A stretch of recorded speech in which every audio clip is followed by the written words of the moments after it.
자, 영적인 보호막에 대해서 같이 하나님의 말씀을 나누도록 하겠습니다. 자, 같이 하나님의 말씀을 소리내어서 읽어보도록 하겠습니다. 고린도전서 9장 27절 말씀입니다. 내가 내 몸을 쳐서 복종하게 하면 내가 남에게 전파한 후에 자신이 도리어 버림을 당할까 두려워함이로다. 오늘 사도 바울이 자기의 마음속에 두려워하고 있는 것 한 가지를 우리에게 이야기하고 있습니다. 자, 오늘 성경에 바울이 두려워하고 있는 것이 무엇인지 한번 보겠습니다. 자, 빨간 글을 보시면 내가 두려워함이로다. 자기가 두려워한다. 근데 그 두려워하는 내용이 뭔지를 한번 보겠습니다. 그 내용이 남에게 전파한 후에 자신이 도리어 뭘 당한다? 버림을 당할까 두려워한다는 거지. 그러니까 사역자라도 뭐 할 수 있다고요? 버림을 당할 수 있다는 것이죠.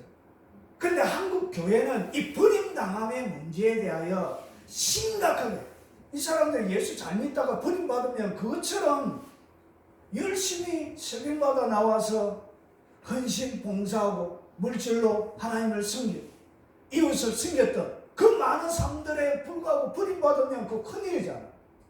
이것이 믿음 생활 가운데 가장 중요한 문제임에도 불구하고 세세하게 잘 다루어지지 않는 부분입니다. 자, 오늘 여기서 버림을 당한다는 이 헬라어 원문은 뭐냐면 아도키모스입니다. 아도키노스. 이것은 뭐냐면 공인되지 않는, 오늘 거절된, 함축적으로 문자적으로 도덕적으로는 가치가 없는 신에게 버림받은 그런 뜻을 가지고 있습니다. 그러니까 말할 수 있다고, 지옥에 갈 수도 있다는 것이죠. 자, 그래서 이 문제를 가지고 예수님이 정확하게 말씀하셨습니다. 예수님이 정확하게 말씀했는데도 농담처럼 받아들이는 한국 교회들이요, 성도들이요, 잘 보십시오. 나더러 주여 주여 하는 자마다 다 천국에 들어갈 것이야. 누가 한 말이죠? 예수님이 한 이야기를 농담처럼 받아들이는 거예요. 그러면서 이 자들이 누군지를 설명합니다. 하늘에 계신 내 아버지의 뜻대로 행하는 자라야 만다고요. 들어간다는 것이죠. 그러면서 보세요. 이 천국에 들어가지 못하는 주여 주여 하는 자가 누군지를 더 예수님이 설명합니다. 그날에 마지막 날 천국에 들어가는 마지막 예수님이 재림할 그 날을 얘기합니다. 그날에 많은 사람이 나더러 주여 주여 우리가 주의 이름으로 뭐 했다고? 선지자 노릇도 했다는 거죠.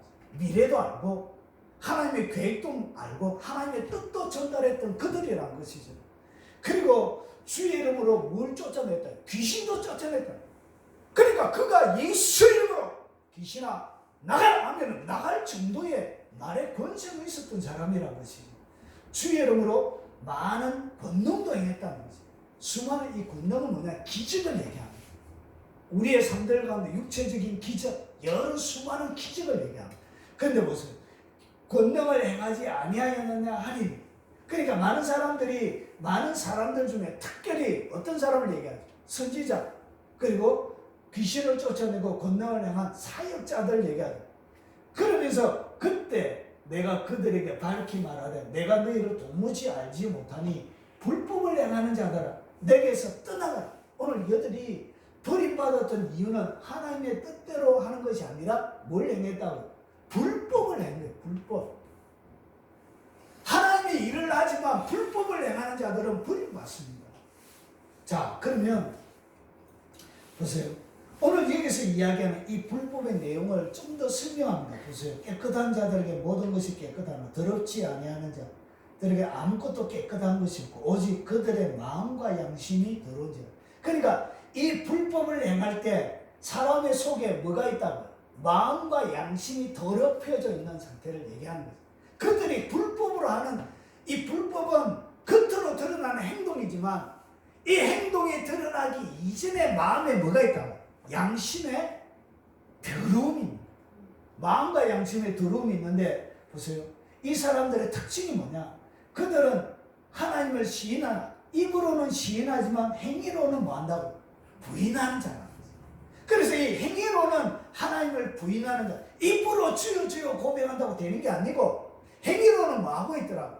행위로는 주님을 부인하고 있는 이런 자들이, 그리고 가중 이런 자들을 하나님이 가증한 자, 복종하지 않은 자. 그래서 하나님의 뜻대로 행하지 않는 거예요. 복종하지 않는 거예요. 그리고 모든 선한 일을 뭐 하는 자라? 버리는 자. 뭐가 그의 마음에 있다고요? 그들의 마음과 양심이 이미 더럽혀져 있기 때문에 그런 것입니다. 자, 그러면 좀 더 가서 보세요. 이 사람들이, 버림받는 사람들의 종류는 크게 두 가지 종류가 있습니다.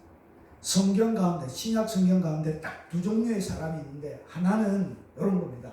보세요. 한 번 비침을 받고, 이 비침을 받는다는 것은 예수님의 복음을 듣는 걸 얘기합니다. 복음을 듣는 것을 비침을 받는다 얘기합니다. 하늘의 은사, 이 은사라는 것은 헬라어에는 어떻게 돼요? 도리아로 되어 있습니다. 그러니까 이 은사는 고린도전서 12장에 얘기하는 은사, 카리스마가 아니에요. 능력, 이런 것을 얘기하는 것이 아니라 도리아는 선물을 이야기합니다. 그래서 이 하늘의 은사를 맛보았다는 것은 예수님을 구주로 영접했다는 얘기입니다. 그리고 성령에 참여한 바 되었다는 것, 성령 세례를 받았다는 이야기입니다.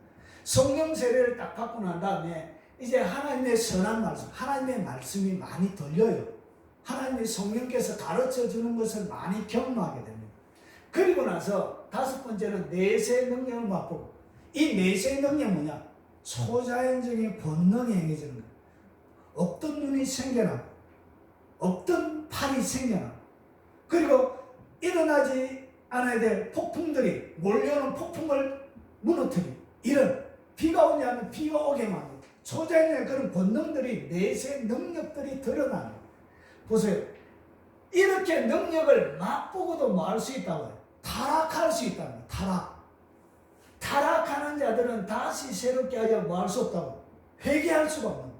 그러니까 하늘의 초자연적인 능력을 행하고, 이렇게 행한 사람, 앞에서 이야기했던 선지자 노력하고, 그리고 귀신을 쫓아내고 권능을 행한 이런 사람들은 하나님이 뭘 주지 않는다고? 이런 영역에 있다가 타락을 딱 하게 되어지는 사람들은 다시 새롭게 하여 뭐가 안 되냐? 회개할 수 없대요. 그러니까 회개의 영이 오지 않는, 하나님의 권능과 능력을 그렇게 많이 행했음에도 불구하고 타락을 딱 하게 되는 사람들에게 뭐가 터지지 않는다? 회개의 기회를 하나님이 주지 않는 거예요. 그래서 이 사람들은 어떻게 하냐? 버림받는 거예요. 다시 회개할 수 없는 거예요.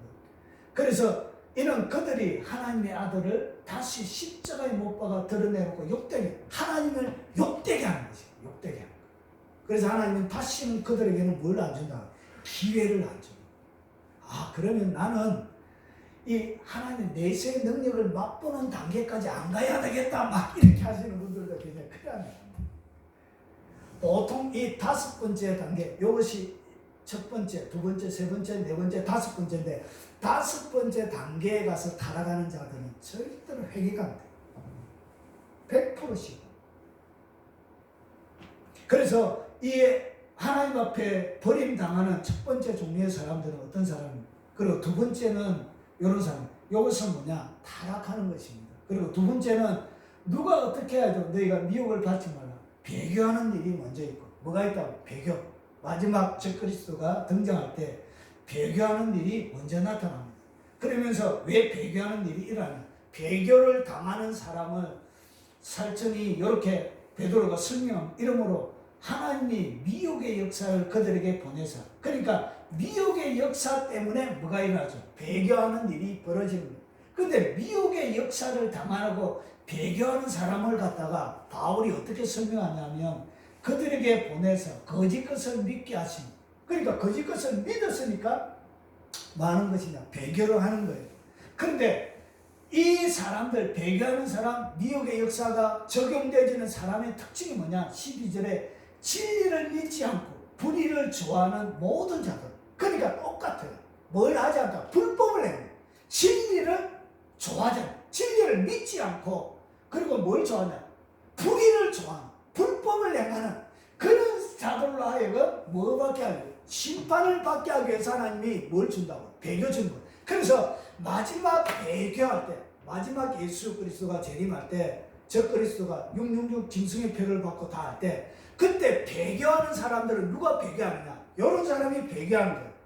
이 사람은 100% 배교합니다. 어떻게 하냐? 보세요. 진리를 믿지 않고 불의를 좋아하면서 살아가는 사람은 100% 배교합니다. 누가 배교하느냐? 이런 사람. 진리를 믿지 않고 불의를 좋아하면서 살아가는 사람은 배교하게 해서 하나님은 어떻게 하냐? 심판을 받게 하려 하십니다. 결국은 하나님 이런 자들을 어떻게 하시냐? 심판하신다는 거예요. 교회 다니면서 그래서 딱 두 가지 중요해요. 하나는 타락한 거. 여러분이 예수 믿다가 타락하게 되지만 어느 정도의 단계 6가지의 양심이라는 설교가 있습니다. 거기에 보면 1번부터 5번까지는 구원의 기회가 있는데 6번째 화인 맞은 양심이 딱 되어지면 뭐가 안 되냐? 회개가 안 돼. 회개가.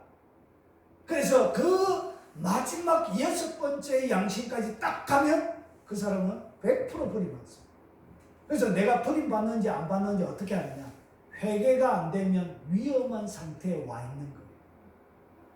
내가 살아가면서 하나님 앞에 회개하는 마음이 안 들고 있다면 여러분 이미 여러분의 영혼의 상태가 굉장히 위험한 단계에 와 있다는 증거예요. 부드러운 영혼, 하나님이 건져줄 영혼은 회개가 됩니다. 근데 회개가 안 된다. 아무리 하려고 회개가 안 된다. 굉장히 위험한 단계에 와 있는 것입니다. 그래서 첫 번째가 뭐냐? 타락입니다. 또 한 가지는 배교입니다. 배교. 이 배교도 다 똑같아요. 결국 많은 사람 불의를 좋아하는 거예요. 그의 근본 뿌리는 양심과 마음이 더러워서 불의를 행하는 거예요. 이 사람이 결국은 어떻게 하냐? 배교하는 거예요. 그래서 이 남에게 전파한 뒤에 자신이 도리어 뭐할 수 있도록 버림을 받을 수 있다는 것이. 그러면 보세요. 바울이 왜 타락과 배교와 같은 인생의 최대 문제가 이렇게 생겨나느냐? 바울이 이렇게 얘기해요. 내가 두려워하는데 왜 남에게 전파하면 도리어 버림을 당하느냐? 이것 때문에 그래요. 내 몸을 쳐서 복종케 하는. 그러니까 내 몸을 쳐서 복종케 하는 이유가 뭐냐? 내 몸, 이 육체가 결국은 뭐하게 한다고? 나를 버려줄 수 있게 만드는. 이 육체의 소욕이 내 육체가 바울도 그에게 있는 이 몸을 쳐서 계속 복종하는 이유는 그의 육체가 결국은 자기를 불법을 행하게 만들고 그 육체가 결국은 어떻게 버림받게 할 수 있다는 거지. 그걸 알았던. 그래서 바울이 갈라디아서에서 똑같이 이것을 재차 다르게 설명합니다. 내가 너희에게 이르노니 너희는 성령을 따라 행하라. 그래야 육체의 욕심을 이루지 아니하리라. 그러니까 성령을 따라 행하야만이 뭐가 일어나지 않는다고? 육체를 쳐서 복종할 수 있는. 육체의 욕심을 이루지 않는. 그러면 보세요. 육체의 소욕, 육체의 욕심, 육체의 소욕 똑같은 얘기예요. 육체의 소욕이라는 것은 결국 뭐하냐? 성령을 거스리는. 여러분 속에 있는 성령님이 역사하는 성령을 철저하게 거슬려서 이 육체가 활동을 하게 됩니다. 그래서 이 육체의 소욕 때문에 결국은 어떻게 하냐? 사람은 보여줄 수 있는 겁니다. 자, 그러면 성령은 육체를 거스리나니 이 둘이 서로 대적함으로 너희가 원하는 것을 하지 못하게 하려 함입니다. 그래서 우리가 왜 원하는 것을 못하느냐? 끊임없이 우리 속에는 두 가지의 법이 싸우고 있는 거예요. 육체의 소욕과 성령의 소욕이 계속 전쟁을 벌이고 있기 때문에 이것이 한쪽이 성령의 소욕이 성령의 지배가 완전히 육체의 소욕을 딱 잡으면 지배하게 되면 그때부터 여러분의 삶들 가운데 놀라운 일이 일어나는데 보통 육체의 소욕이 성령의 소욕을 눌러버리는 거예요. 이렇게 보통 살아가게 되는 거예요. 자, 그러면 좀 더 육체의 일이 뭐냐? 육체의 일. 육체의 일은 분명하대요. 육체의 일은 뭐 특별하고 뭐 어렵고 감추운 비밀스러운 얘기가 아니고 육체의 일은 보세요. 음행이에요. 음행은 가장 첫 번째 바울이 다루고 있다는데 눈여겨봐야 여러분 요즘 세상은 너무나 엄란합니다. 엄란해. 인터넷만 캐면 매스컴만 캐면 너무나 엄란한 세대 가운데 살아가고 있습니다. 여러분 불과 100년 전만 해도 여성들이 옷을 그렇게 탁 달라붙고 그런 옷을 입는 것 자체를 부끄러워했습니다. 요즘은 쫙 달라붙고 노출되는 것을 너무나 당당하게 이렇게 하는 세대 가운데 있습니다. 이것이 뭐냐? 엄행이죠. 더러운 것. 실제로 육체적으로 도덕적으로 불결을 짓는 것을 얘기합니다. 이렇게.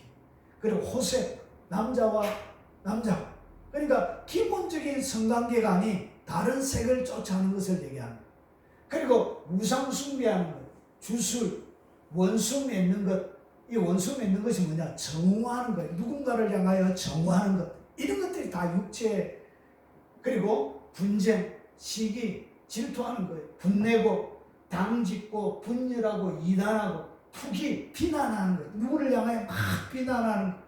그리고 술 취하고, 그리고 방탕하고, 술 먹고 막 하는 거. 방탕하게 막 살아가는 거.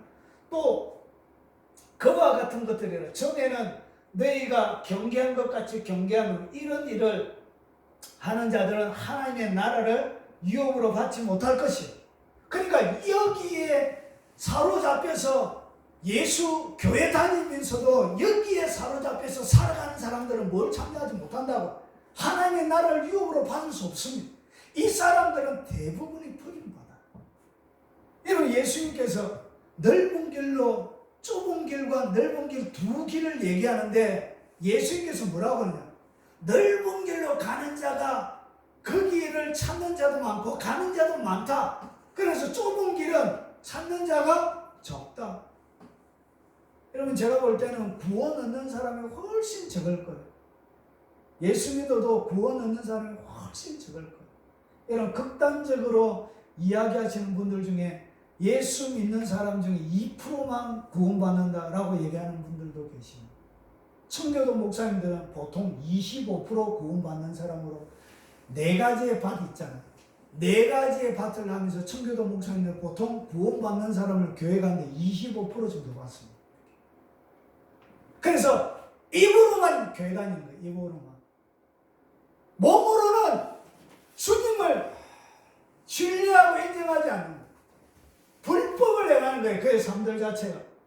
이런 일을 행하는 자는 하나님의 나라를 유업으로 받지 못할 것이요. 분명하게 성경에 기록되었음에도 불구하고 선명하게 기록되어 있음에도 불구하고 농담처럼 그걸 받아들입니다. 육체 때문에 그런 거예요. 육체. 자, 그래서 보세요.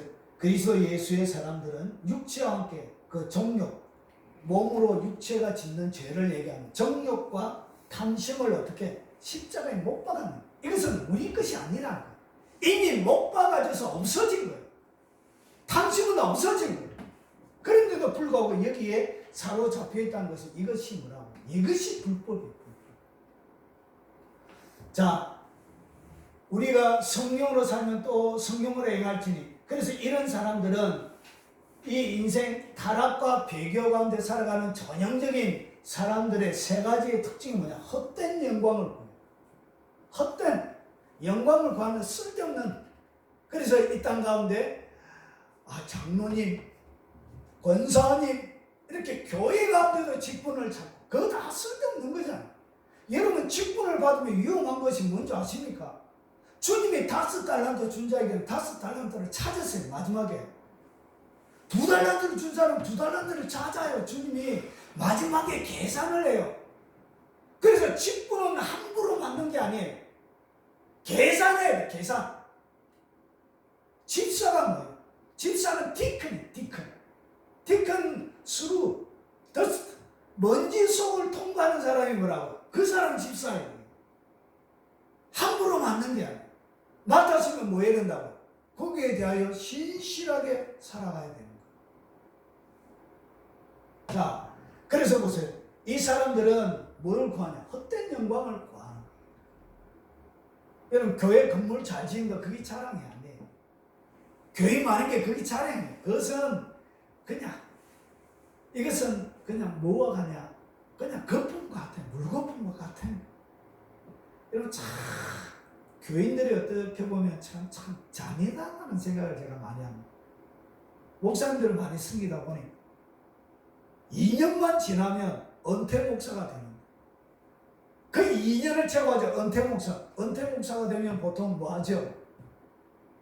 담임 목사의 월급 70%를 주잖아요. 늙어 죽을 때까지. 원로 목사가 되면 그래. 그래, 그것 주기 싫어가지고 어떻게 했다고? 2년 그렇게 신실하게 은혜 받고 그렇게 사랑하던 목사님을 잔인하게 쫓아내는 교인들이 있어. 2년밖에 안 남았는데 뭐 시키기 싫어서, 원로 목사 시키기 싫어서.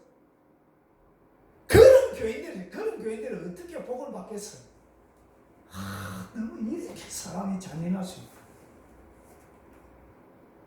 그렇게 사랑하고 존경하고 아끼던, 그렇게 입에 혀처럼 불던 사람들이, 지켜줘야 될 사람들이 제일 앞장서서 쫓아내더라. 그래서 쫓겨나가서 피눈물 흘리고 암에 걸려서 돌아가시기도 하고.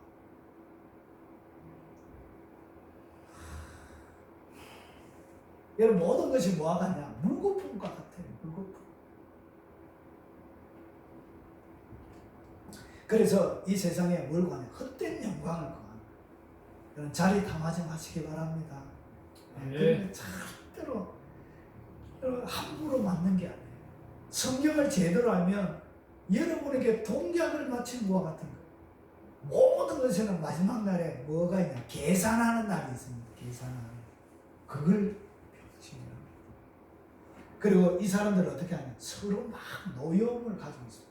그러니까 자기 뜻에 굴복하지 않는 사람들, 늘 이 사람들은 어떻게 하냐? 서로 굉장히 사납습니다. 막 사나운 사람들. 여러분, 그 사람이 어떻게 천국 가겠습니까? 교회 가운데 막 사납게 온 성도들 다 가슴에 상처 입히고 비수를 꽂고, 어떻게 그런 사람이 구원받아요? 그거는 불가능한 것입니다. 투기, 끊임없이 투기한. 그래서 이렇게 투기해요. 결국은 육체를 따라 살아가는 삶은 이렇게 돼요. 그래서 교회들마다 참 시끄러워. 저도 늘 다투는 교회에서 컸습니다. 목사님하고 장로님하고 맨날 멱살 잡고 싸우고, 장로님들끼리 싸우고. 그 자라나는 사람들이 어떻게 제대로 자라나겠습니까? 결국 목사님이 쫓겨나고, 그리고 목사님이 암에 걸려서 돌아가시고, 여러분, 그 자식들은 신앙생활도 안 해요. 지금 다 믿음을 다 버리고 풍지박산이 납니다. 자, 위대한 하나님의 사람들에게도 뭐가 있냐? 여러분, 이것은 예외가 없어요. 위대한 하나님의 사람들도 똑같이 있습니다. 여러분, 저녁 때 가장 위대한 하나님의 사람, 영적으로 가장 깊이 있게 들어간 사람이 다윗입니다. 다윗, 구약시대. 다윗이 영적으로 가장 깊습니다. 이 다윗이 저녁 때, 다윗이 그의 침상에서 일어나 왕궁 옥상에서 거닐다가, 밖에 군사들은 전쟁을 벌이고 있을 때였습니다. 그래서 낮잠 자고 저녁에 왕궁을 거닐다가 한 여인이 목욕하는데 심히 아름다워 보이는지, 여인이 왕이 보는데 그 앞에서 왕 목욕을 하면 이 여자가 집에서 가로가지 왕이 다 보이게 일부러 했던 것 같아요. 아무리 봐도 제가 일부러 했던 것 같아요. 그래가지고 어떻게 했냐? 다윗이 사람을 보내 그 여인을 알아보게 했더니 그가 아뢰되 그는 엘리압의 딸이 햇사람 우리아의 아내 바세바가 아니니까. 그러니까 자기의 30명의 두목 중에 그 부하의 아내인 거예요. 그리고 이렇게 됐으면 그냥 접어야 되죠. 접어야 되는데 다윗이 전령을 보내 그 여자를 자기에게 데려오게 하고, 그 여자가 그 부정함을 깨끗게 하였으면 더불어 동침하며 그 여자가 자기 집으로 돌아가라. 남의 아내를 빼앗아서 간음죄를 지은 다윗이 자기의 충신 우리아의 아내를 빼앗아 어떻게 그 여인이 임신까지 해요. 결국은 누구를 죽이죠? 우리아를 최전방 전쟁터에 나가서 죽이라고 명령 서신을 보내가지고 결국 우리아를 죽입니다. 간음죄를 행하고 살인 교사죄를 지은. 여러분, 이 위대한 하나님의 종도 어떻게 되냐? 무엇 때문에 그가 넘어졌죠? 육체의 소욕 때문에. 뭐에 사로잡냐? 엄난에 사로잡혀. 엄난의 영에 그가 사로잡혀버려. 엄난의 영에 딱 사로잡혀보니까 결국은 어떻게 하냐? 불법인 줄 뻔히 알면서도 불구하고 어떻게 하죠? 남의 아내를 탐해서 결국은 오늘 오전에 봤던 간부와 간음하는 여자들은 둘 다 똑같이 돌에 쳐서 죽여야 돼요. 다윗도 돌에 맞아 죽여야 되는 거예요. 이렇게. 결국은 이것 때문에 어떻게 됐냐. 자녀들 사이에 전쟁이 일어나고 결국은 압살롬 때문에 어떻게 하죠? 다윗이 왕자의 자리에 빼앗기게 되었습니다.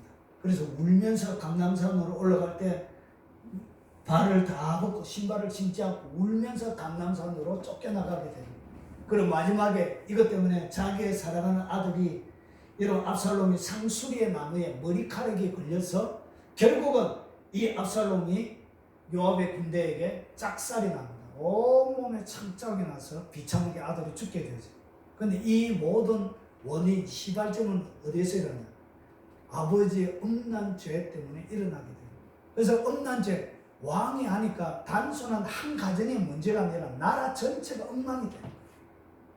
그래서 얼마나 전쟁하면서 많은 가족들이 깨어지게 되죠. 남자들이 죽게 되죠. 이런 일이 벌어지게 되어진 것이죠. 여러분, 위대한 놀랍게 하나님을 깊이 있게 경험하는 사람도 육체의 소유 때문에 뭐 할 수 있다고 언제든지 넘어지는 거예요. 그래서 완전한 사람은 세상에 아무도 없습니다. 그리고 위대한 하나님의 종 중에 엘리야가 백성에 이르되 여호와의 선지자 나만 홀로 남았으나 바알의 선지자 450명이라. 그러면서 보세요. 엘리야가 그에게 이르되 바알의 선지자를 잡되 그들 중 하나도 도망하지 못하게 하라 하며 곧 잡은지라 엘리야가 그들을 기손신으로 데려다가 거기서 죽입니다. 갈멜산에서 불이 떨어지는 진짜 하나님이 진짜 신이 누구인지 해가지고 바알과 붙었죠. 전체 아세라 선지자 400명, 바알의 선지자 450명에서 850명을 초청을 했는데 누구만 왔죠? 바알의 선지자만 한 거예요. 그래서 바알의 선지자 450명 대 1로 딱 붙은 거예요. 그런데 불이 어디에 떨어지죠? 엘리야의 제단에, 갈멜산 제단에 불이 떨어진 거예요. 그리고 나서 바알의 선지자 450명을 기손신에서 죽일 만큼 대단한 하나님의 영광이었습니다. 그런데 이 엘리야가 보세요. 이세벨이 사신을 엘리야에게 보내 이르되 내가 내일 이맘때 반드시 내 생명을 저 사람들 중에 누구 얘기하냐? 바알의 선지자 얘기하는 것입니다. 바알의 선지자 사람들처럼 저 사람들 중에 한 사람의 생명과 같게 하리라. 그렇게 아니하면 신들이 내게 벌 위에 벌을 내리니 마땅한 일을 한지라. 그가 이 형편을 보고 일어나 자기의 생명을 위하여 뭐했다고? 도망을 가. 중요한 너무 길어서 제가 잘랐습니다. 도망을 가서 어떻게 했냐? 자기 자신은 광야로 들어가 하룻길쯤 가서 한 로뎀 나무 아래 앉아 자기가 죽기를 원하여 여호와여 넉넉하오니 지금 내 생명을 거두시옵소서. 나는 내 조상들보다 낫지 못하나이다 하고 오늘 이렇게 능력 있게 행한 엘리야도 어떻게 하죠? 이 이세벨 여왕의 한마디에 그 한마디에 위협하는 그 말 때문에 어떻게 하죠? 도망가는 거예요. 자기 생명 구하러. 그래서 로뎀나무 이렇게 생겼습니다. 로뎀나무 대단한 나무도 아니에요. 광야 가운데 아주 흔하게 있는 나무예요. 이 로뎀나무 아래 자빠져 누워가지고 죽여주시오 하나님 이렇게 이야기해요. 넉넉하오니 지금 내 생명을 거두시옵소서. 나는 내 조상들보다 낫지 못하네. 죽여주시오 이렇게 합니다. 그냥 죽여주시오 하나님. 뭐가 일어나죠? 영적인 침체가 일어나. 영적인 넘어짐이 일어나. 이렇게 강력한 하나님의 용자들도 뭐가 일어났냐? 넘어지면 한 것입니다. 이거는 예외가 없습니다. 그래서 두렵고 떨림으로 바울도 두렵고 떨린다면 나는 안 두렵고 떨린다 이렇게 하면 바울과 다르게 신앙생활을 하는 거예요. 이거는 경건한 행복한 두려움이에요. 자, 그러면 하나님께서 하나님의 자녀들을 지키는 요 얘기를 하려고 앞에 서론이 길었습니다. 보세요. 하나님께서 하나님의 자녀들을 지키기 위한 영적인 보호막이 있습니다. 보호막. 자, 특별한 보호막이 있는데 그것을 제가 이제 말씀을 드리겠습니다. 보십시오. 신약 성경, 특별히 서신서 서신서가 뭐냐? 마태복음 빼고 마태복음을 복음서라 그러고 사도행전을 역사서라 그럽니다. 그 뒤에 로마서부터 요한계시록 앞에까지 모든 것들을 갖다가 뭐라고 하냐? 편지처럼 보냈다 해서 서신서라 부릅니다. 거기에 보면 항상 인사말이 나와. 인사말을 잘 보세요. 여기에 비밀이 있습니다. 살전 1장 1절을 보니까 바울과 실로아노와 디모데는 하나님 아버지와 주 예수 그리스도 안에는 데살로니가 교인에게 편지하는 은혜와 평강이 너희에게 있을지어다. 오늘 뭘 구하고 있죠? 은혜와 평강이 너희에게 있을지어다 이렇게 얘기합니다. 바울이. 근데 이상하게 모든 서신서들을 여러분 다 살펴보십시오. 베드로전서, 베드로, 살전은 데살로니가 전서는 바울이, 그리고 베드로도 뭐라고 하는지 한번 보십시오. 베드로가 결국은 예수 그리스도 핏부림을 이렇게 택하심을 받은 자들에게 편지하는 바울이 베드로가 뭐라고 하냐? 은혜와 평강이 너에게 더욱 많을지어다.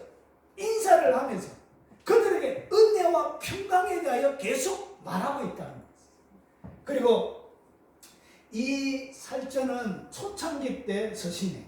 근데 바울의 가장 마지막 서신에는 이렇게 되어 있습니다. 디모데후서가 바울이 보낸 최고 마지막 서신이에요.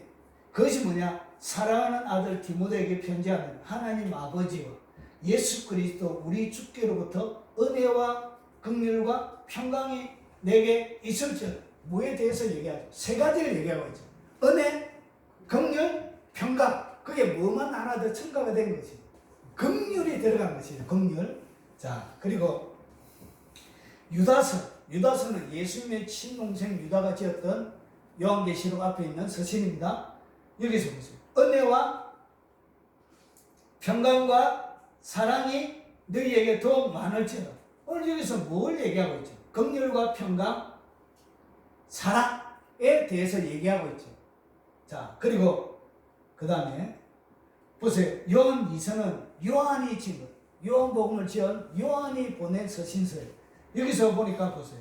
은혜와 긍휼과 평강이 하나님 아버지와 아버지 아들 예수 그리스도께로부터 진리와 사랑 가운데서 우리와 함께 있으리. 결국 오늘 마지막에 그들 위하여 기도하는 기도의 내용 중에 공통적으로 나오는 것이 뭐죠? 그것이 바로 은혜와 긍휼과 평강의 평강.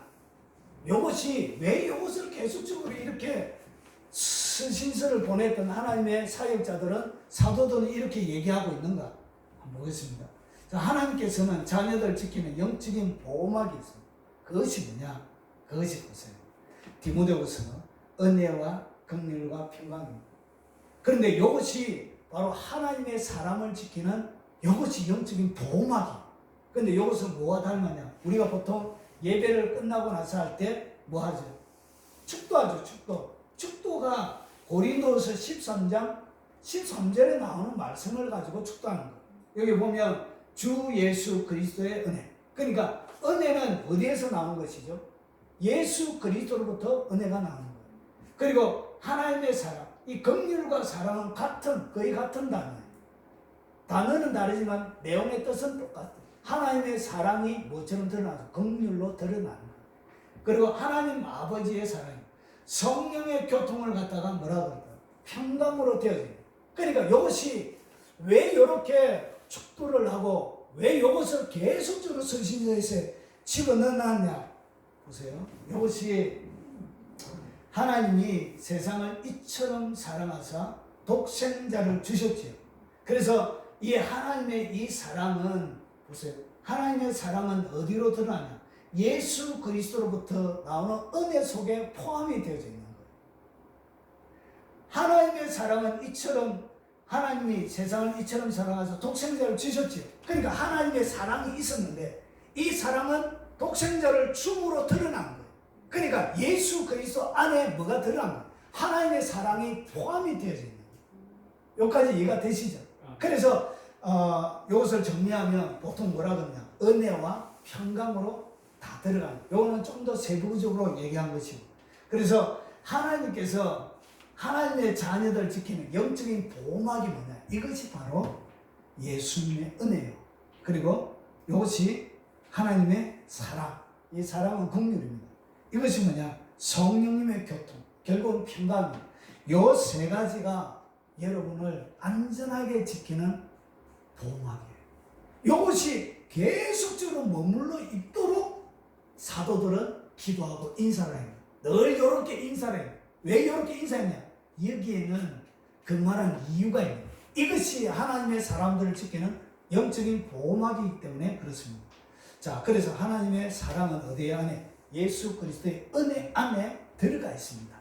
자, 그러면 그래서 보세요. 하나님 데살로니가 교회에 편지하노니 은혜와 평강이 너희에게 있을지어다, 이렇게 합니다. 그래서 은혜 안에는 뭐가 들어가 있다? 하나님의 사랑이 들어가 있기 때문에 이렇게 표현하는 것입니다. 자, 그러면 그래서 여기서 이야기하는, 오늘 여기서 이야기하는 긍휼, 이 긍휼이라는 이 단어는 자비라는 얘기예요. 자비라는 것은 뭐냐? 어려운 일을 사랑하고 가볍게 여기는 것을 말하는 거예요. 어려운 일을 사랑하고 가볍게 여기는, 그 불쌍히 여기는 그 마음이 뭐야? 그게 바로 자비. 하나님이 그렇게 인간을 그렇게 불쌍히 여기는 거예요. 사랑하고 가볍게 여기는 것. 자, 그러면 은혜의 뜻, 이 은혜의 뜻을 좀 더 한번 살펴보도록 하겠습니다.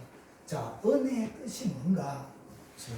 여러분이 일반적으로 알고 있는 이 은혜는 보통 우리가 헬라어로 카리스라는 이야기, 여러분 그 옷집 같은 데 보면 한 번씩 카리스 이런 옷집도 있어요. 카리스. 그리고 성경에 보면 카리스 주석이 있습니다. 주석. 예. 거기 보면 이 카리스라는 얘기가 뭐냐? 은혜입니다.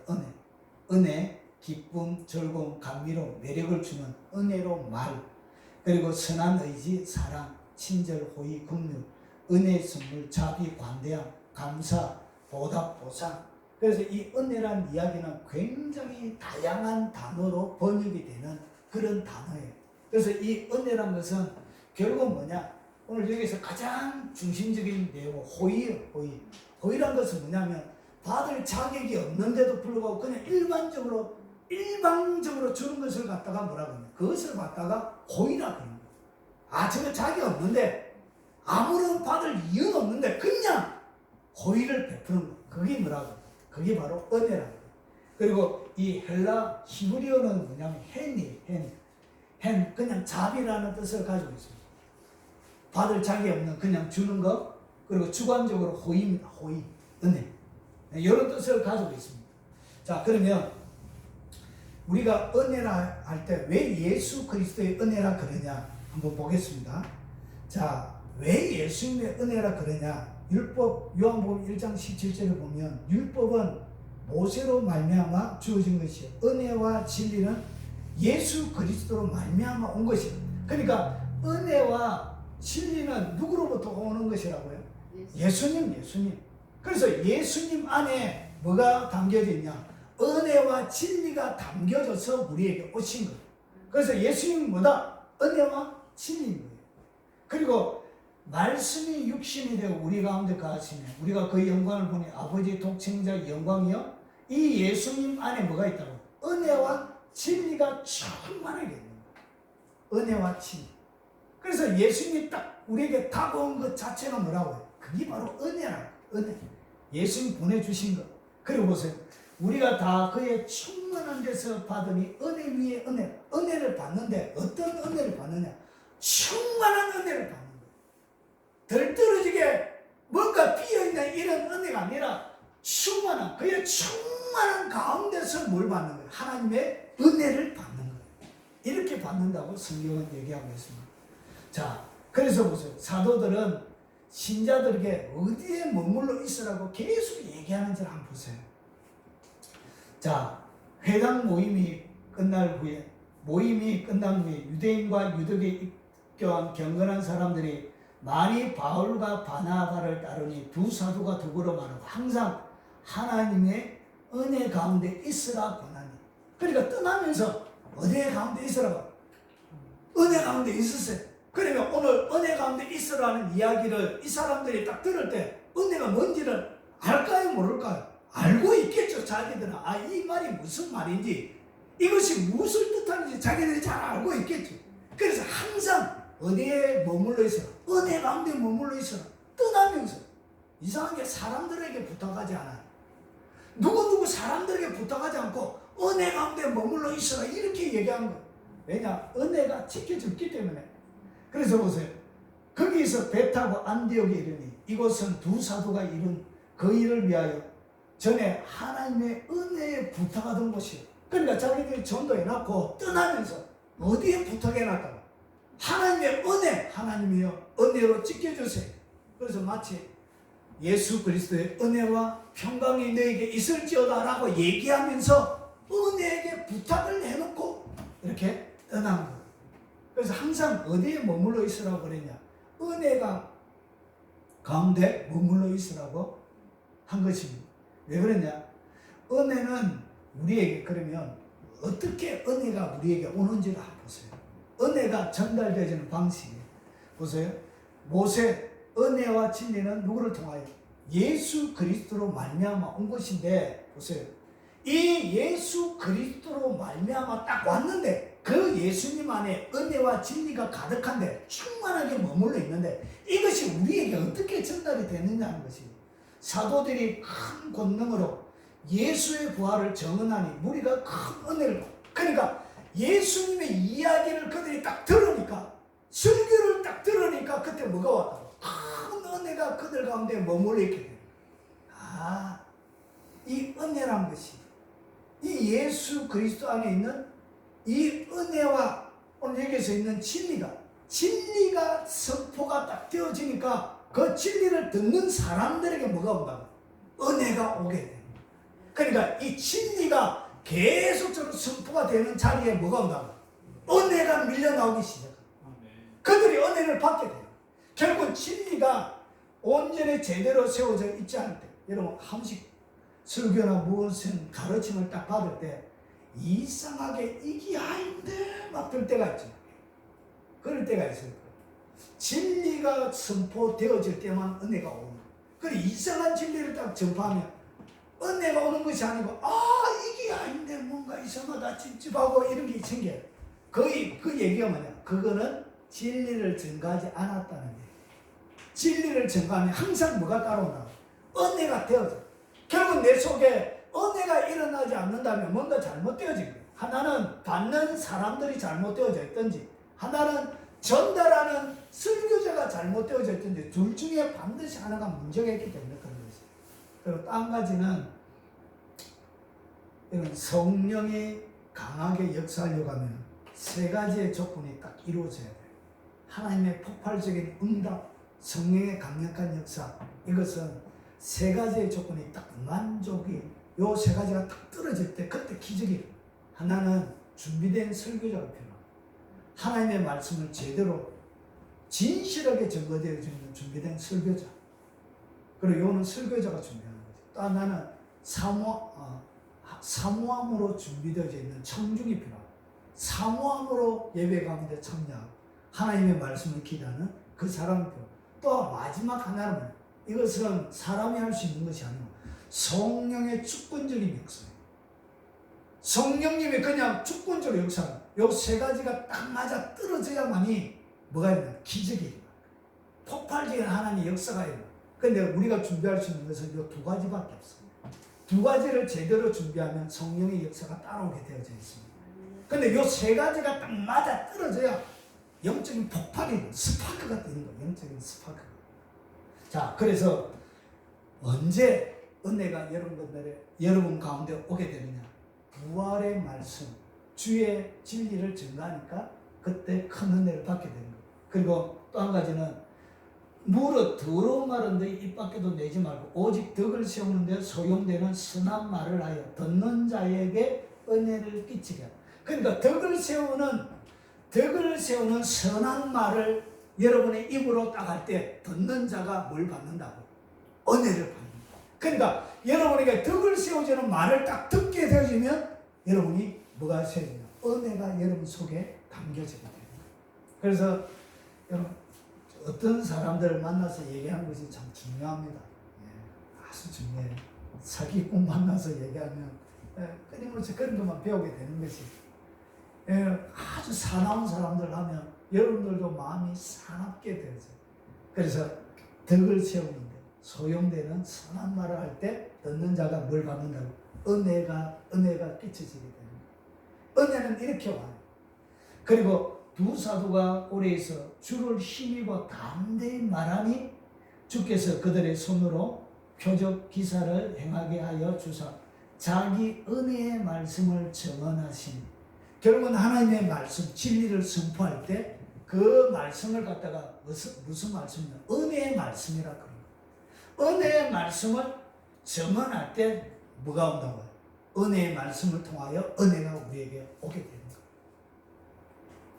자, 내가 달려갈 길과 주 예수께 받은 사명 곧 하나님의 은혜의 복음, 자기가 증가하는 진리의 메시지를 갖다가 은혜의 복음이라고 해요.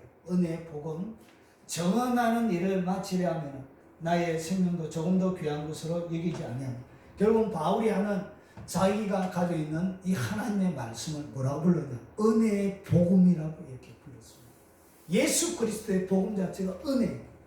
그래서 이 은혜의 말씀이 여러분 가운데 증거되어질 때 그때 여러분이 받게 되는 게 뭐라고? 그게 바로 은혜야. 은혜는 이렇게 받는 거예요. 결국은 진리가 여러분 속에 없는 사람들의 뭐가 안 되지만 은혜를 받게 됩니다.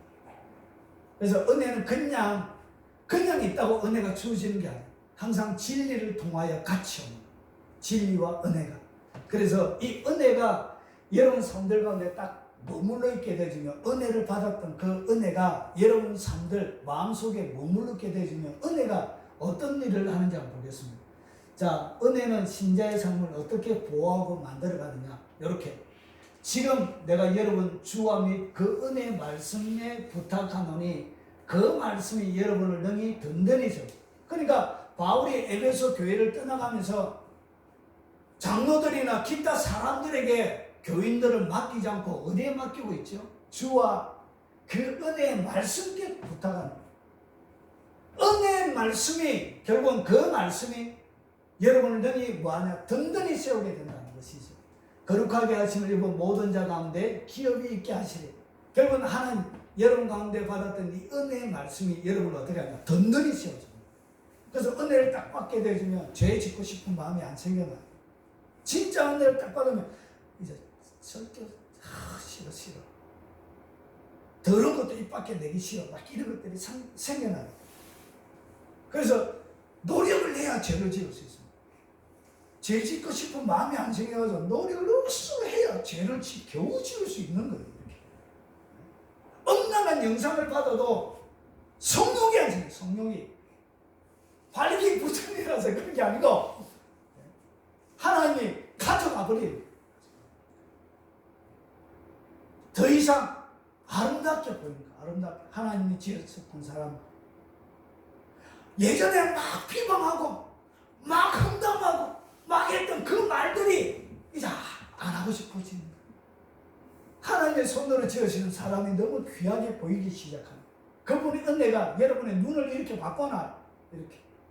그래서 든든히 뭐하고 여러분을 세워줍니다. 그리고 기업이 있게 하십니다. 하나님께서 주셨던 기업을 비로소 은혜 가운데서 여러분이 이 기업을 누리게 하게 되는 거예요. 그래서 은혜가 없는 사람들은 전형적인 특징이 사납습니다. 은혜를 못 받으면 사나워요. 강박해요, 사람이. 근데 은혜를 딱 받으면 기업을 누리기 때문에 여유가 있습니다, 인생에. 그 은혜를 딱 받으면 보세요. 하나님의 참된 은혜임을 증언하니 너희는 이 은혜에 굳게 서라. 그러니까 은혜가 여러분을 어떻게 하냐? 굳게 세워줍니다. 흔들리지 않게 돼요. 은혜 한번 딱 받았으면 여러분을 굳게 딱 세워주게 되는 거예요. 그리고 모든 은혜를 너희에게 넘치게 하시나니 이는 너희로 모든 일에 항상 모든 것이 넉넉하여 모든 착한 일을 넘치게 하게 하려 하시니, 결국은 은혜가 우리 속에 넘쳐나게 되어지면 모든 것이 여러분 삶들 가운데 없는데도 넉넉하게. 여러분 누리는 복과 가지는 복은 다른 거예요. 누리는 복을 받게 돼요. 이상하게 막 없는데도 그렇게 여유가 있고 그렇게 풍성해. 막 나눠주고 하는 이유가 없는데 그냥 은혜가 내 속에 풍성하게 가니까 막 여유롭게 나눠주고 싶은 마음도 생겨나게 되는 거예요. 왜 그러냐? 은혜가 그의 삶들을 어떻게 하죠? 넉넉하게 만들어주는 거예요. 있고 없으면 문제가 아니에요. 여러분 많이 가진 가난한 사람도 있고요. 없는데도 불구하고 부자가 있습니다. 부자. 그게 진짜 부자죠. 그러고 나서 모든 착한 일을 여러분이 넘치게 할 수 있도록 하나님 여러분들을 어떻게 하죠? 넉넉하게 여러분의 삶을 이끌어가는 거예요. 뭐가 그것을 가능하게 하냐? 은혜가 이렇게 지키는 거예요. 자, 그리스도를 위하여 너희에게 은혜를 주신 것은 다만 그를 믿을 뿐만 아니라 또한 그를 위하여 고난도 받게 하려 하신 거예요. 예수님을 위하여 뭘 받죠? 고난도 능히 받는 거예요. 고난을 어떻게 당하느냐? 은혜가 머물러 있으면 죽는 것도 두렵지 않습니다. 여러분 제가 사실은 21살 때 제가 죽을 뻔했습니다. 진짜 죽을 뻔했어요. 어떻게 했냐? 제가 전도한 지금 목사님 되셨는데 제 친구인데 어떻게 전도를 했냐면 재수하면서 버스 안에서 타고 가다 옆에 그 친구가 우리 중학교 동창이었거든. 그래가지고 자기는 회사에 출근하고 저는 학원에 가는데 전도를 아침에 했는 거예요. 그래서 제가 재수 다닐 때 매일 아침마다 버스 타면 전도를 했는데 주님이 얼마나 많이 가르쳐 줬냐면 다음 날은 어느 좌석에 앉으라 좌석까지 정해 주셨어요. 좌석까지. 그래서 제가 왔다 갔다 하면서 버스 안에서 전도를 많이 했습니다. 그때 주님이 이 친구를 전도하게 해서 예수 믿은 친구, 지금 목사 되어져 있습니다. 근데 이 친구가 자기 할머니가 예수 안 믿는 아주 독실한 불교 신자였습니다. 그래가지고 자기 장손인데 아들은 죽고 그리고 미망인 2명하고 자녀들이 살았습니다. 그 친구가 장손이었는데 밑에 동생은 여동생이고 그래가 제사를 지내야 되잖아. 그래서 전도하고 이제 아침 다시 그 친구 집에 놀러 가서 잘 케어해 주려고 갔다가 예수 믿으면 그래 안 죽나? 안 죽나? 알았다. 갑자기 북에 가는 거야. 갑자기 북에 가가지고 시카를 들고 나면 시카를. 그래 배돼지 찔리면 안 죽나? 배돼지 찔리면 안 죽나? 그때 내 마음속에 담대함이 생기더라고요. 예, 죽을 수는 있겠지만 천국에서 영원히 죽지 않습니다 막 하면서 결국은 그분이 찌르지는 못했는데 이거 위협적이더라고요. 굉장히 위협적이에요. 칼로 배돼지를 찔 경상도 사람이라서 이렇게 얘기하면 배돼지를 찔르면 안 죽나? 그 나이가 고등학생의 할머니가 와가지고 행복하더라. 그 뒤에 그 집을 나서는데 그렇게 위협을 당하고 그 집을 딱 나서는데 속에서 기쁨이 막 일어나는데 샘솟는 기쁨이 막 일어나. 여러분 가운데 있는 뭐가 은혜가 여러분들을 하여금 주님을 위하여 기꺼이 고난을 당하게 하고 그것이 힘들지가 않아. 그리고 내 아들아 그러므로 너는 그리스도 예수 안에 있는 은혜 가운데 강하고 은혜를 받아 여러분이 뭐가 되냐? 강한 사람이 되냐? 왜 약하냐? 은혜를 못 받는 거예요. 은혜가 밭이 신찮든지 밭이 좋지 않든지 하나님을 기대하지 않든지 오랫동안 저 안에 물들어 있든지 뭐 중에 하나가 문제가 있는데 은혜를 받아야 여러분이 강하게 되는 거예요. 많이 받았기 바랍니다. 하나님 말씀이 선포 지을 때 은혜가 막 임하는 것입니다. 그리고 보세요. 모든 사람에게 구원을 주시는 하나님의 은혜가 나타나. 은혜가 나타나서 뭐하냐? 우리를 양육하시는. 은혜를 여러분이 받아야 은혜가 나타나서 여러분이 양육해 가는 것. 어떻게 양육해 가느냐? 경건하지 않는 것. 여러분의 삶들 가운데 경건하지 않는 것.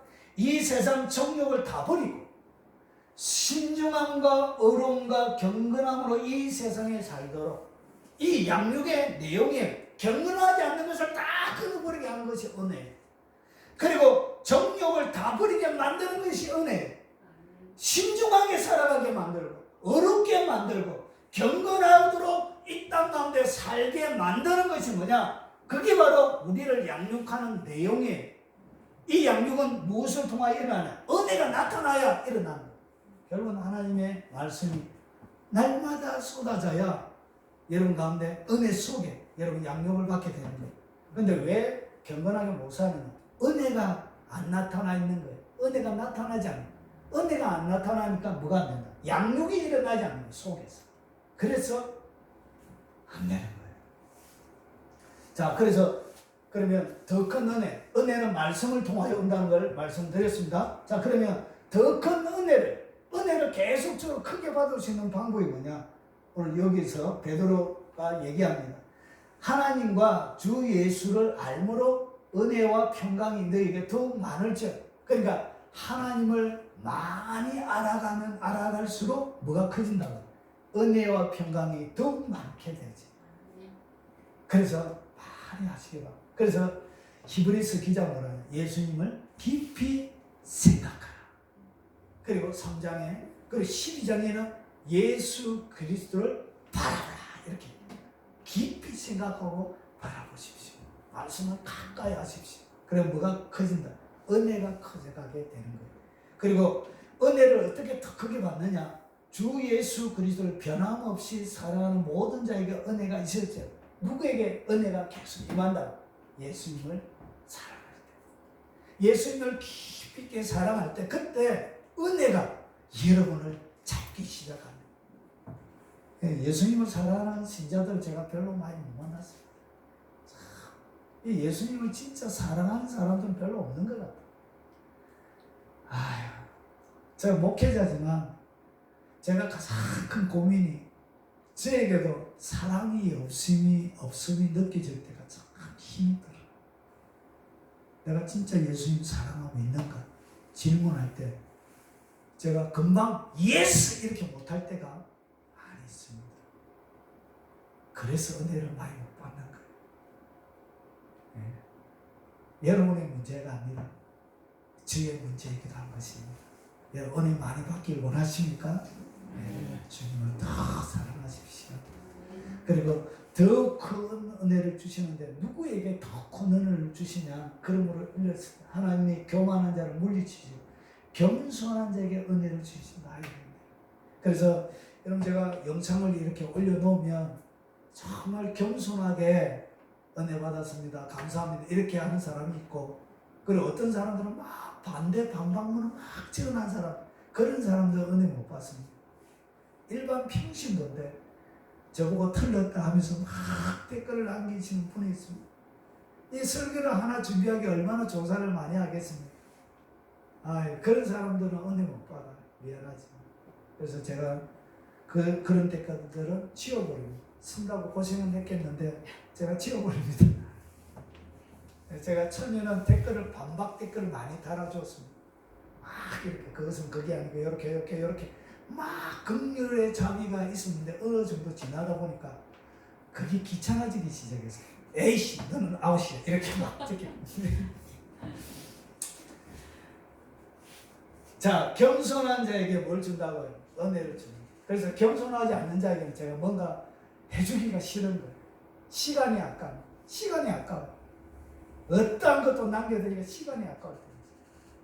자, 그래서 서로 다 서로 겸손으로 허리를 동이라. 하나님 교만한 자를 대적하시되 겸손한 자들에게 은혜를 주시는. 그래서 겸손해야 은혜가 옵니다. 그래서 겸손하지 못한 사람들은 죄송하지만 은혜 못 받습니다. 받기는 거의 불가능합니다. 왜냐?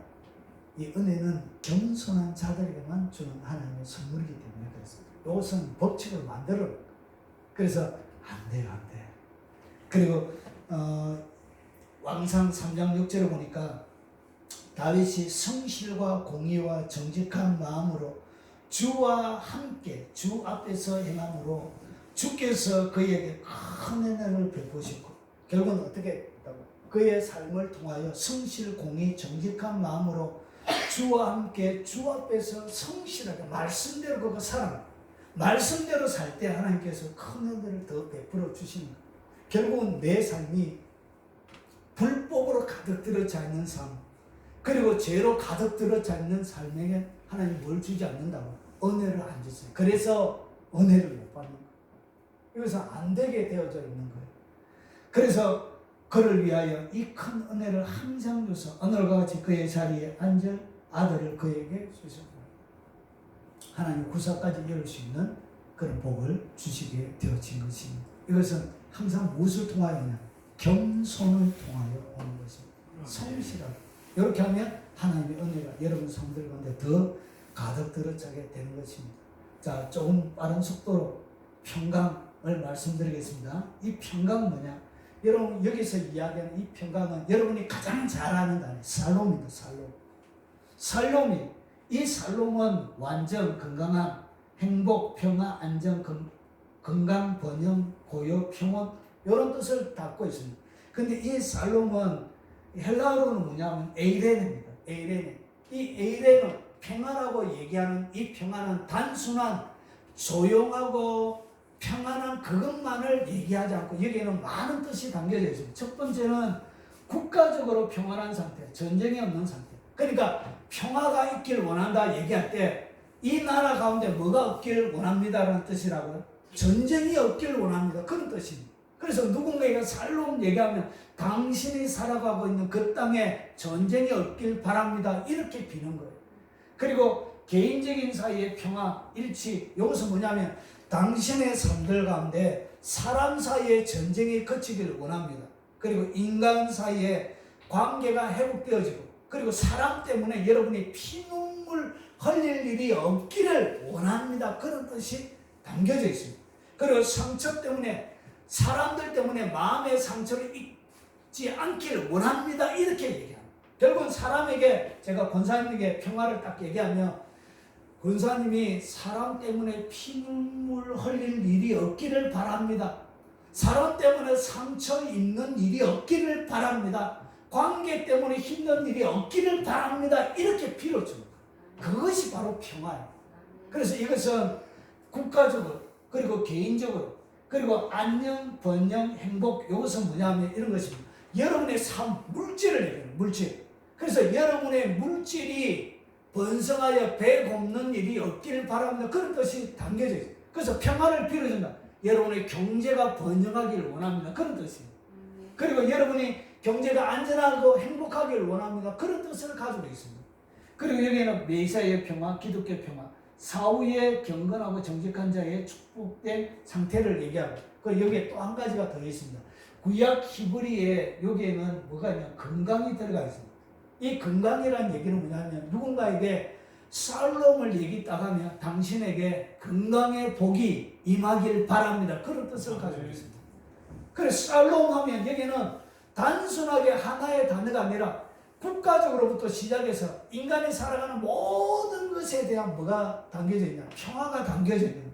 그래서 하나님과의 평강, 영적인 평강, 사람과 사람 사이의 평강, 그리고 물질의 평강을 얘기합니다. 그리고 여기는 건강의 평강도 같이 들어가 있어요. 그래서 하나님께서 여러분 가운데 은혜와 평강이라고 얘기하는 이유가 뭐냐? 이 평강이 있을지어다 이렇게 이야기하면 여러분의 삶들 가운데 평강이 있어야 되는데 뭐와 같이 하나님과 영적인 평강이 있길 바라고 사람과 사람 사이에 어떠한 마음의 상처나 어떠한 고통이나 사람 때문에 피눈물 흘리는 일이 없도록 빌어줍니다. 그리고 여러분의 물질적인 번영이 있도록 그리고 육체적으로 아픈 사람들에게 육체적인 질병의 고침이 일어나도록 이렇게 빌어줍니다. 그래서 여기 은혜와 평강이라고 하는 이 평강 단어에 그런 뜻이 담겨져 있는 것입니다. 그래서 여기서 사무엘상 25장 6절에 보니까 그 부하게 하는 자에게 이르되 너는 평강하라 내 집도 평강하라 내 소유도 내 소유의 모든 것도 평강할지어다 모든 것에 대한 살롬을 얘기하는 것입니다. 자, 이해가 되시죠? 자, 그러면 자 평강을 누리지 못하는 사람들은 왜 평강에 내 삶들 가운데 평강을 누리지 못하는 이유를 알아야 돼요. 보세요. 여호와께서 말씀한 악인에게는 뭐가 없다? 평강이 없습니다. 악을 행하는 죄를 짓는 사람에게는 절대로 평강이 없습니다. 결국은 뭐가 안 되지? 여러분을 지켜주지 못하게 됩니다. 평강이 여러분을 지키게 됩니다. 평강이 여러분을 안전하게 보호하게 됩니다. 여러분 하나님과의 관계, 사람과의 관계, 물질과의 관계, 육체적인 모든 관계를 안전하게 뭐가 지킨다고요? 평강해지게 하는 거예요. 그런데 악을 행하게 되면 평강이 깨어지게 돼요. 그리고 평강의 길을 알지 못하면 행하는 곳에는 정의가 없으면 굽은 길을 스스로 만드나니 무릇 이 길을 밟는 자는 평강을 알지 못하는데 결국은 이 땅 가운데 정의가 없고 날마다 굽은 길, 어그러진 길을 만들어서 걸어가는 자에게는 하나님이 평강을 주지 않습니다. 요거는 무슨 얘기냐? 하나님과 관계뿐만 아니라 사람 사이에 다툼을 일어나도록 보호막이 없다는 거. 보호막. 하나님의 평강이 있으면 여러분 다투지 않게 돼요. 마음에 상처 입지 않게 돼요. 무너진 가정이 물질이 회복이 되어져요. 건강이 회복이 되는 거예요. 그런데 이것이 작동을 못해요. 평강을 얻은 후 다시 주 앞에서 악을 행함으로 주께서 그들을 원수들의 손에 버려두사 원수들에게 지배를 당하게 하시다. 평강을 딱 얻었어요. 그러고 나서 또 뭐 했다고? 악을 또 행함으로 하나님 원수에게 내버려 두는 거예요. 악한 사람들에게 여러분의 삶을 평겨져 버리게 하는 거예요. 그때부터 뭐가 일어나냐? 첫 번째, 하나님의 관계가 딱 끊어져요. 두 번째, 사람과 사람 사이의 분쟁과 다툼이 딱 일어나요. 여러분 죄 짓고 나서 바로 첫 번째 만나는 사람들은 치명적인 상처를 입게 됩니다. 방 안에서 몰래 혼자 자기 습관적으로 짓는 죄를 짓고 밖에 딱 나오잖아. 혹시라도 걔가 그 앞에서 맞닥뜨렸다. 그러나 발로 걔 찹니다. 아내를 만났다. 아내가 퍼붓습니다. 남편에게 퍼붓게 됩니다. 이것이 왜 그러냐? 뭐가 깨져버렸다? 하나님이 평강으로 그들을 지키는데 평강이 없기 때문에 그들이 보호를 못 받게 되는 거예요. 이런 일이 벌어지게 돼요. 결국은 평강이 여러분을 보호하는 거예요. 자, 평강을 어떻게 마지막입니다. 평강을 그러면 어떻게 더 많이 우리가 누리게 되느냐? 평강은 이렇게 누립니다. 내가 나의 명령에 주의하였더라면 내 평강이 강과 같았겠고 결국은 평강은 하나님의 말씀을 여러분이 지켜감으로 평강이 유지가 되는 거예요. 이 하나님의 말씀이 나와 상관없이 살아가는 사람에게는 절대로 평강이 안 와요. 내가 조그마한 것이라도 하나님이 원하는 대로 살아가려고 할 때 그때 뭐가 밀려온다? 평강이 밀려오는 거예요. 그래서 사울과 바울과 실라가 빌립보 감옥에 낮에는 밤새도록 태창을 맞았죠. 태창이 예수님이 맞았던 채찍을 얘기합니다. 때리면 살점이 떨어져 나가는 그 채찍을 얘기합니다.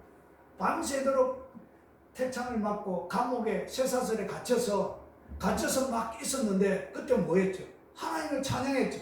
찬양하라 내 영혼아. 어떻게 찬양하는지 모르죠. 막 하나님을 막 찬양하기 시작하는데 온몸에는 피가 나서 온몸은 쓰리고 아프고 쑤시는데 피가 쭉쭉쭉쭉 떨어지는데 근데 입에는 말할 수 없는 찬양이 흘러나오기 시작하는 거예요. 그때 빌립보 감옥의 옥문의 터가 치진해집니다.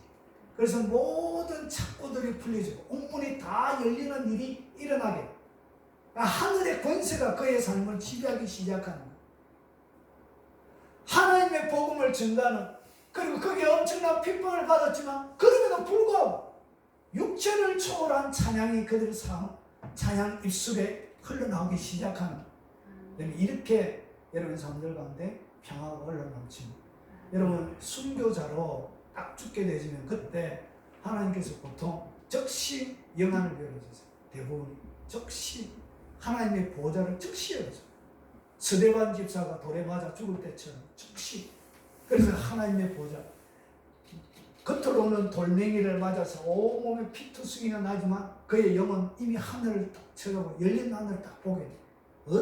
어떠한 아픔과 고통도 느끼지 않는 초월적인 상태에 보여지게 돼요. 하나님이 이렇게 말할 수 없는 기쁨을 불어넣어주는 사자밥이 되었는데도 불구하고 얼굴만 딱 남았는데 로마 초대교회 여러 가지 증거들을 보면 얼굴만 남았는데 온몸은 사자에게 뜯겨가지고 얼굴만 딱 남았는데 하나같이 얼굴을 수고해 보니까 다 웃는 얼굴이 다 그렇게 되어져 있는 그렇게 죽으면서 그때 말할 수 없는 기쁨이 밀려나 그때 평화가 여러분의 온 삶을 어떻게 하냐 보호막을 씌워요. 그래서 강력한 보호막을 통하여 하나님과의 관계뿐만 아니라 사람과의 관계, 물질과의 관계, 건강과의 관계, 국가와의 모든 관계들이 안전하게 보호를 해주십니다. 선을 행하는 각 사람에게 영광과 존귀와 평강이 있으리니 주의 뜻을 행하면 평강이 따라오게 되어져 있습니다. 너희는 내게 배우고 받고 듣고 본바를 말하 행하라 행하라. 그리하면 평강의 하나님이 너희와 함께 계시리라. 주의 뜻을 행하지 않는 자에게는 절대로 평강이 임하지 않습니다. 성장하지 않습니다. 그리고 의는 어떻게 주어지는 것이 예수님을 믿음, 율법을 지킴으로 의가 옵니다. 의로 말미암아 산들이 백성에게 뭘 줍니까? 평강을 줍니다. 그래서 왜 물질적인 평강이 일어나냐면 여러분이 하나님과의 관계 속에 평강, 의를 통하여 의를 가지게 되어지면 하나님의 율법대로 딱 살아가면 땅이 복을 받아요. 그래서 땅이 산들이 백성에게 뭘 준다? 평강을 주면서 물질적인 풍요를 주는 거예요. 여러분 그 시골에 제가 사역할 때 여러분 다른 밭에 태풍이 와가지고 다른 밭은 모조리 다 넘어왔는데 우리 장모님 밭 한 장모님이 계셨어요. 장모님 밭에 벼가 하나도 안 넘어진 거야. 안 넘어진 거야. 좌우에 밭이 다 넘어간.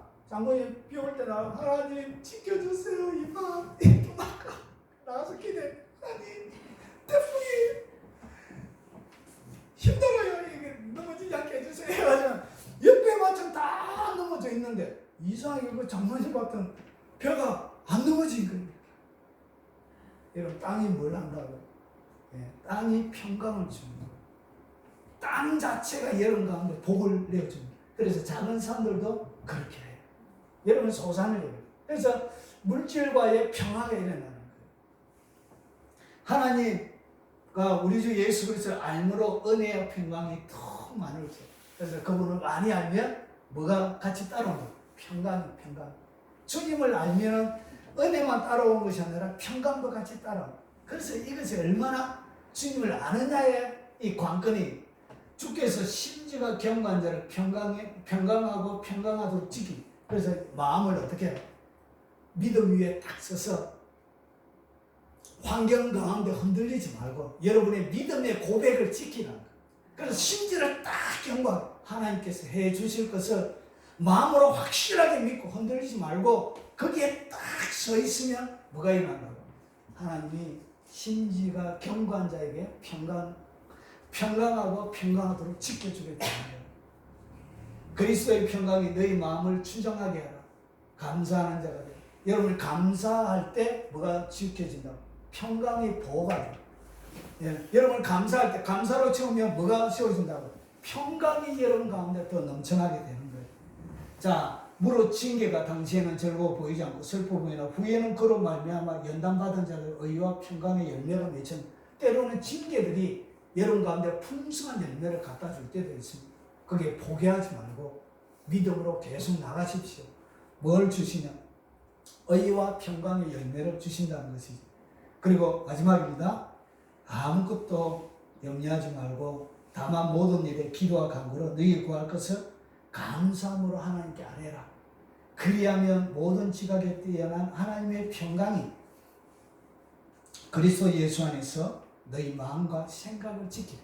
그래서 하나님 앞에 감사하면서 기도하십시오. 그때 뭐가 유지가 되냐? 평강이 여러분 가운데 유지가 되는 것입니다. 자, 하나님의 영적인 보호막 두 가지입니다. 자, 어떻게? 은혜, 그리고 하나는 평강. 요 은혜와 평강이 여러분을 지키는 하나님의 보호막이 어떻게 은혜를 받고 어떻게 평강을 유지하는지 다 말씀드렸습니다. 그래서 은혜와 평강이 여러분의 삶들을 안전하게 지키는 보호막을 가지고 있는, 오늘 사도들이 했던 것처럼 저도 여러분에게 한번 되겠습니다. 은혜와 평강이 여러분들에게 충만하기를 바랍니다. 그래서 안전하게 기쁨을 누리는 진정한 네 가지의 살롬을 여러분의 평생의 삶들 가운데 누리는 하나님의 사람들이 되시길 주의 이름으로 축원합니다.